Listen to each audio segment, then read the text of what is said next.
मैयेवर बोलू काही या परिक्रमेच्या 8व्या भागात मी निलिमा टिल्लू तुमचे सहर्ष स्वागत करीत आहे.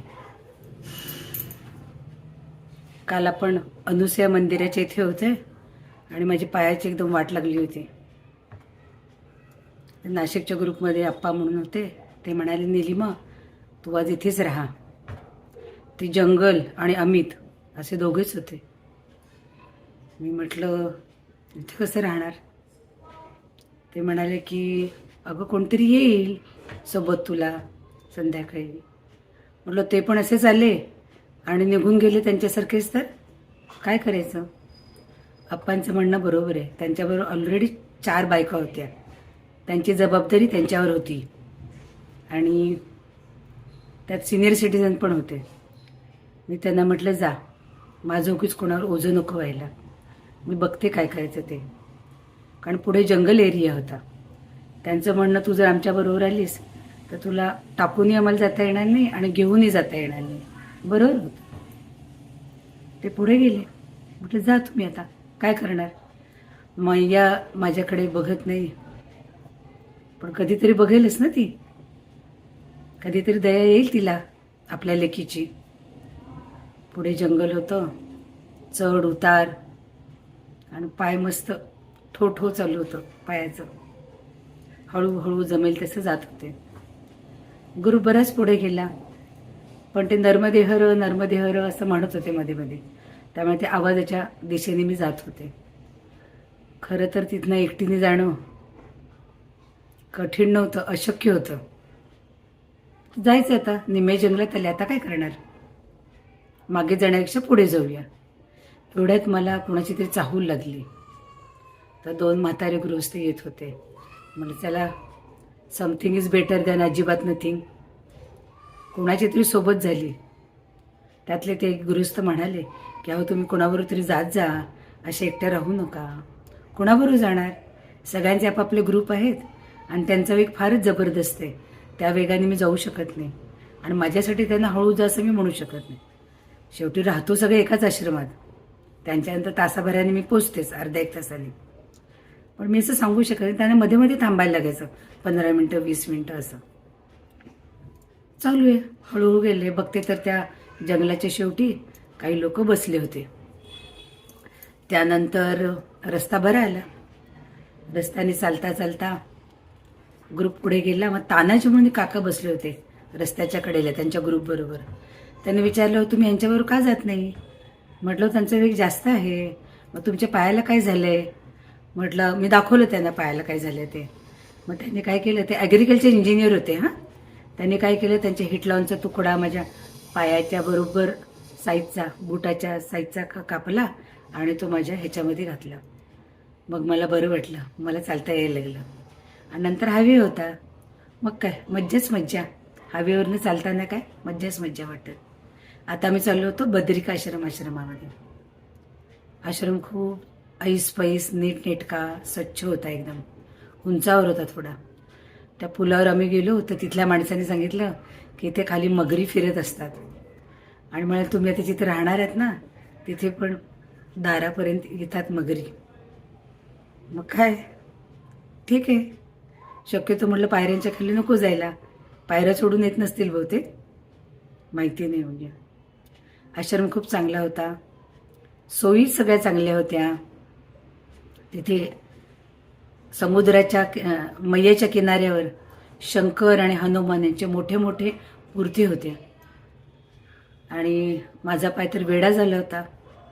मग मी क्रीम आणि पट्ट्या लावून झोपत होते. आता झालं काय, मी ते डेकेथलॉनचे मोजे घेतले होते ना, ते अगदी पायाबरोबर घट्ट होते. म्हटलं ते अशा दुखऱ्या पायाला मला तो घालता येत नव्हता. बरं सैल मोजे नव्हते. आता काय करायचं म्हटलं. चप्पल अशी, त्यातनं काही काटेबिटे जात आहेत. मला कळे ना की आता काय करावं म्हणून. मग रात्री तिथे जेवणाच्या वेळी त्यांनी आम्हाला दक्षिणा, कानटोपी आणि मोजे दिले. ते जेंट्सचे मोजे होते त्यामुळे ते बऱ्यापैकी सैल होते. त्यामुळे ते घालता आलं. तिथे बरीच देवळं होती पण ती सगळी काचेच्या बंद दाराआड होती. छान झालं, दर्शन वगैरे छान झालं. समोर मैया होती, त्यामुळे संध्याकाळचा छान गार वारा सुटला होता. एकदम प्रसन्न वाटलं. पायाचं सोडून द्या, पण एकंदर प्रसन्न वाटलं. त्याच्यानंतर निघताना तानाजी काकांनी हिटलावून आता खाली गेले ना, त्यांनी अजून 2-2 तुकडे मला घालून दिले पोटामध्ये. तर एकदम कम्फर्टेबल झालं, मी एकदम खुश झाले. त्याच्यानंतर रस्त्याने जाताना एका ठिकाणी बोर्ड होता, तिथे महाकाली, दत्त मंदिर, ऋणमुक्तेश्वर, कपिल तीर्थ आणि बद्रीनाथ असे 5 देवळं आहेत. तिकडे जावं म्हटलं तर मी बोर्ड वाचत असताना एक जण आला आणि म्हणाला, मैया काय वाचताय? म्हटलं असं असं मी इकडे जातीये. बाकीचे सगळे हायवेने पसार झाले होते. तर ते म्हणाले, मी पण येऊ का तुमच्याबरोबर? म्हटलं या की. मला काय त्यांना कडेवर थोडीच घ्यायचं होतं. मग आम्ही दोघं गेलो.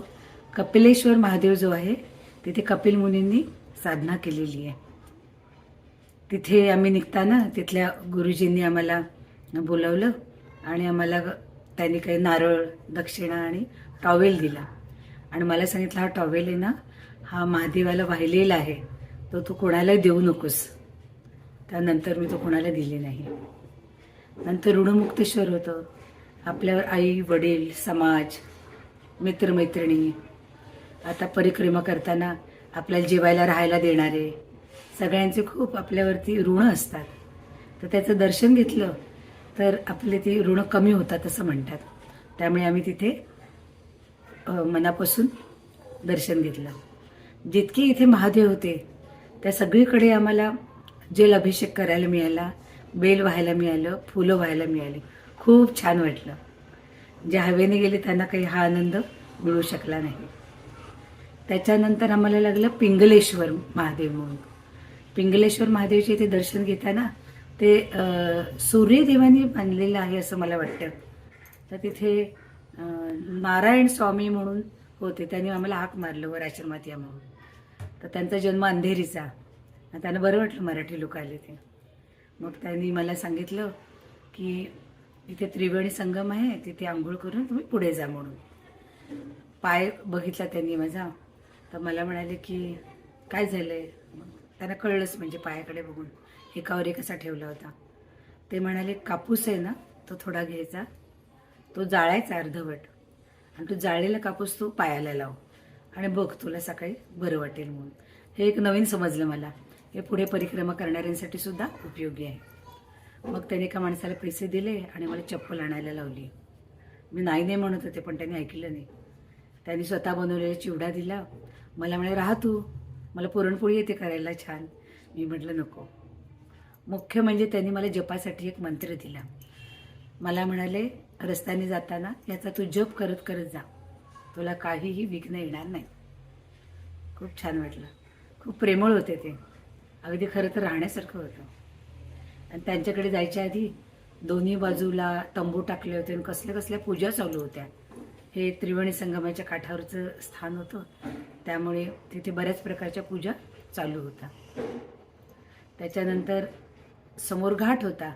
एक 50 पायऱ्या उतरून गेले तर त्याच्यानंतर ते म्हणाले की इथून जा, नावेने पलीकडे जा, म्हणजे हायवेने लांबचा वळसा घालायला नको. अहो, फक्त पाऊल ठेवायला जागा होती आणि त्याला 50 का 100 फूट ती नदी होती. मला तो चिखलाचा अनुभव होता. मी म्हटलं, मी नाही जाणार इकडनं, मी लांबून जाते म्हटलं, मला हायवेने गेले तरी चालेल. मग त्याने एक माणूस दिला होता, त्याने फोन केला नारायण स्वामींना की या मैया जात नाही. नारायण स्वामी म्हणाले, तुम्ही त्याला हात धरून घेऊन जा. फार लांब नव्हतं ते नदीपर्यंत जायला.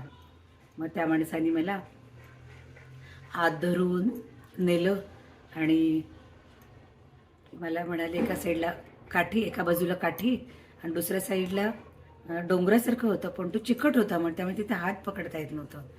त्यामुळे त्यांनी मला हात दिला आणि मी 5 मिनिटात नावेशी पोचलो. नारायण स्वामी म्हणाले की मैयेच्या आरतीमध्ये आहे, घाटन घाट विराजत, पण लोक म्हणे हायवेने पळतात, तुम्हाला जेवढं शक्य आहे तेवढं घाटावरून तुम्ही परिक्रमा करा. जीव मुठीत घेऊन कसं तरी उतरले आणि नावेमध्ये अंग टाकून दिला. नावेतनं काय 5च मिनिटात आम्ही पलीकडच्या तीरावर आलो. तिथे आधीचे सगळे ग्रुप आंघोळ करत होते. त्यांना कळे ना, ते कुबेर भंडारीला जाऊन आराम करून नंतर तिथे आले होते स्नानाला. मी एकदम डायरेक्ट कुठून गेले त्यांना कळेना, शॉर्टकटने. तर छान वाटलं. साधूकडून मला मिळाली होती ना चप्पल, त्यामुळे मी एकदम आनंदात होते. आणि ज्योतिबाईंची वाणी खरी ठरली, मला चप्पल मिळाली. मी काय केलं, पाण्यामध्ये तिथेच कपड्यांसकट डुबकी मारली. कपडे काढायला आणि करायला वेळच नव्हता. आणि तिथे लोक दगड गोळा करत होते, ते त्रिवेणी संगमातले.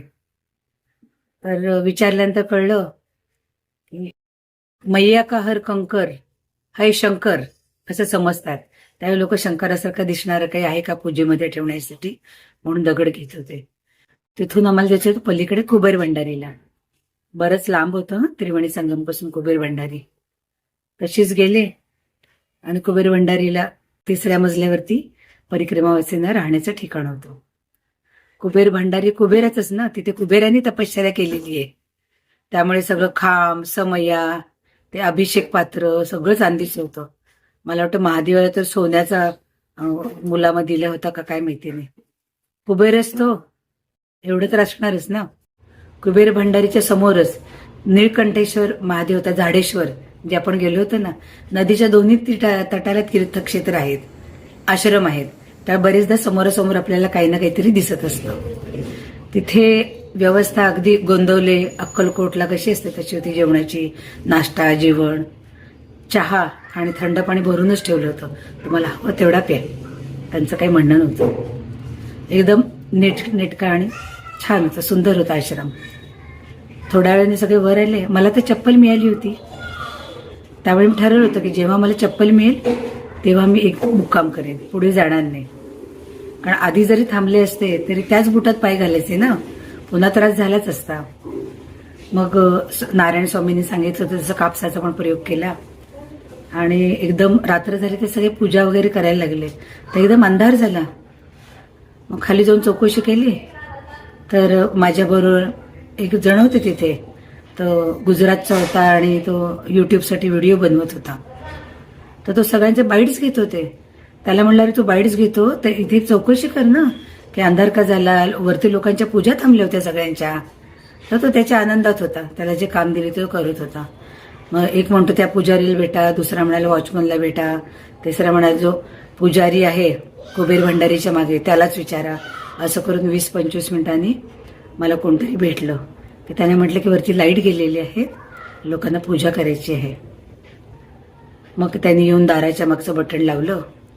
नंतर असं समजलं की मंदिरातलं लाईट तर ते घालू शकत नाहीत. पहिल्या आणि दुसऱ्या मजल्यावर तर त्यांनी पैसे घेऊन लोकांना राहायची सोय केली.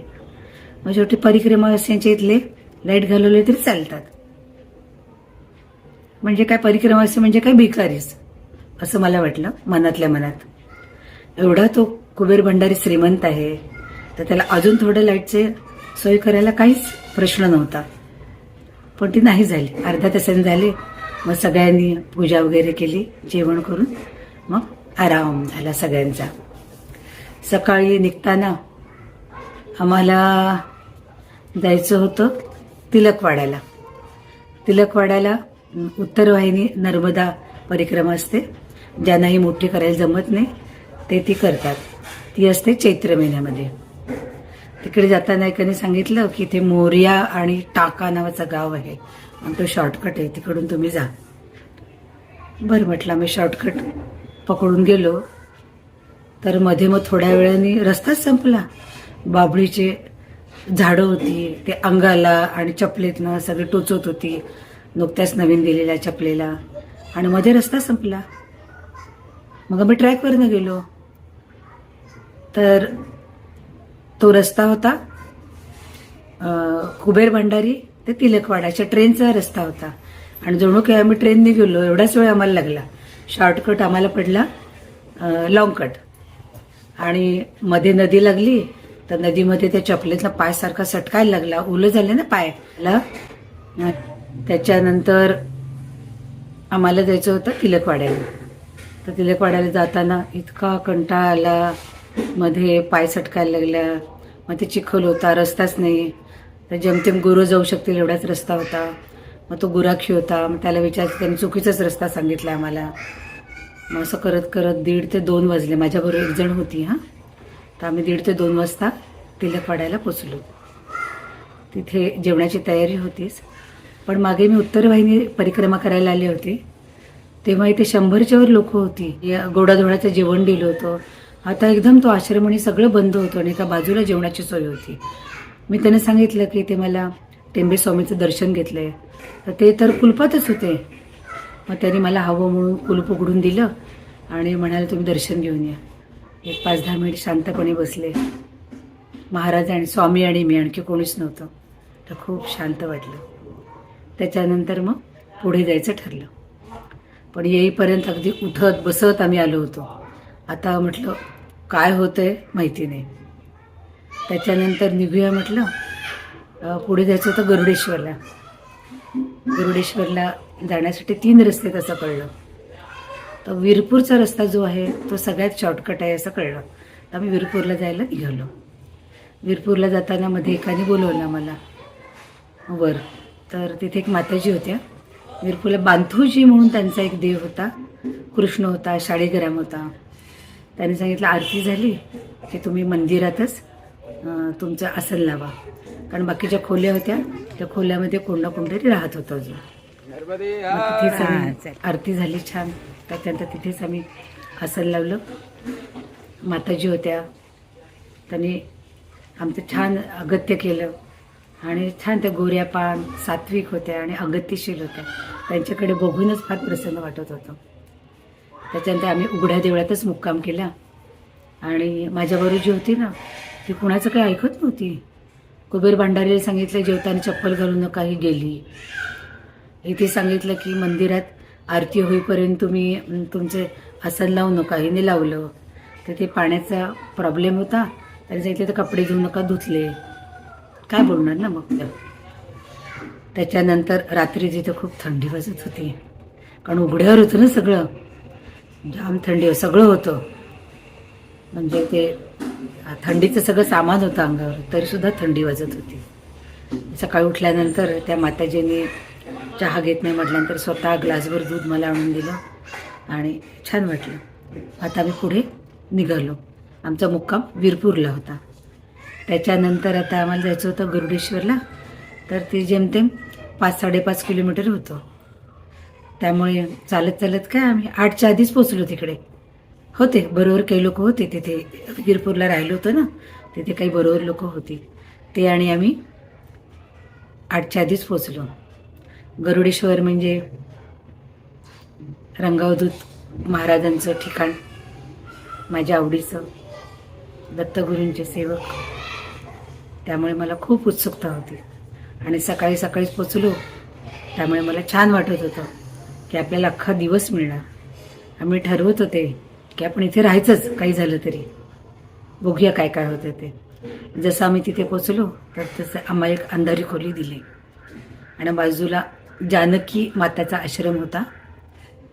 छान 1-2 मजले, साफसुथरा आणि सगळ्या सोयी असलेल्या होत्या. पूर्वी इथे एक माताजी होत्या, त्या सात्विक आणि आध्यात्मिक ह्याच्यात त्यांचं खूप हे नाव होतं आणि लोकांचे काही प्रश्न असेल ते सोडवत होत्या आणि चांगले होते ते असं कळलं. हल्ली तो आश्रम त्यांची बहीण चालवते. तर मला तिथे राहायचं नव्हतं. मला शक्यतो परिक्रमावासींचं जे आहे तिथेच राहायचं होतं. तिथे आम्ही आसन लावलं आणि मग आता पुढची गोष्ट पुढच्या भागात सांगते. नर्मदे हर.